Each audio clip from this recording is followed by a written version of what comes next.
অনুশীলনে গোল করে সবার মধ্যমণি হাসান মাহমুদ। মাঠের ক্রিকেটে যার কাজ 5 উইকেট শিকার করা, দলের জয়ে বড় অবদান রাখা। প্রথম টেস্টের পর ওকে ঘিরে সমর্থকদের প্রত্যাশা অন্যান্য যে কোনো সময়ের চেয়ে শতগুণ বেশি।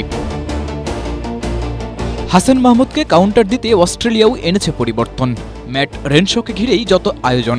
সাম্প্রতিক সময়ে পাকিস্তান ও বাংলাদেশে সাদা বলে ভালো পারফরমেন্স করায় ওকে নিয়ে বেশ আশাবাদী খোদ অজি অধিনায়ক প্যাট কামিন্স। সাম্প্রতিক সময়ে শেফিল্ড শিল্ডেও ভালো করেছেন টপ অর্ডার এই ব্যাটার।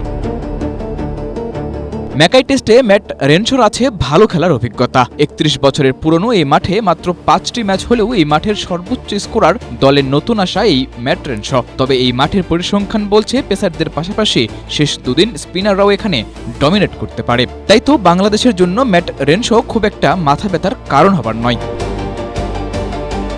ব্যাটিং ব্যর্থতায় প্রথম টেস্টে হারা অস্ট্রেলিয়া তাদের টপ অর্ডারে পরিবর্তন আনলেও বাংলাদেশের ব্যাটিংয়ে পরিবর্তনের সম্ভাবনা খুবই কম। তবে পেস বোলিংয়ে হতে পারে রদবদল। প্রথম টেস্টে ভালো করলেও ইবাদতের জায়গায় একাদশে ঢুকে যেতে পারেন শরীফুল ইসলাম। বাংলাদেশের একাদশে 2 স্পিনারের থাকাটাও একরকম নিশ্চিত। দ্বিতীয় টেস্টের আগে বাংলাদেশকে নিয়ে অস্ট্রেলিয়ার এতটা ভাবনার জায়গা তৈরি করাটাই তো বড় সাফল্য। প্রথম টেস্টের মতো দ্বিতীয় টেস্টেও ভয়ডরহীন খেলাটা খেলতে পারলেই ম্যাকাইতে রচিত হবে ইতিহাস। ক্যাপ্টেন শান্ত অবশ্য জানিয়েই দিয়েছেন নিজেদের আত্মবিশ্বাসের কথা। প্যাট কামিন্সের কাছে ভয়ের জায়গাটাও ওই আত্মবিশ্বাস। এবার মাঠের ক্রিকেটে প্রমাণের পালা। সাদাতুর রাফি, এশিয়া পোস্ট।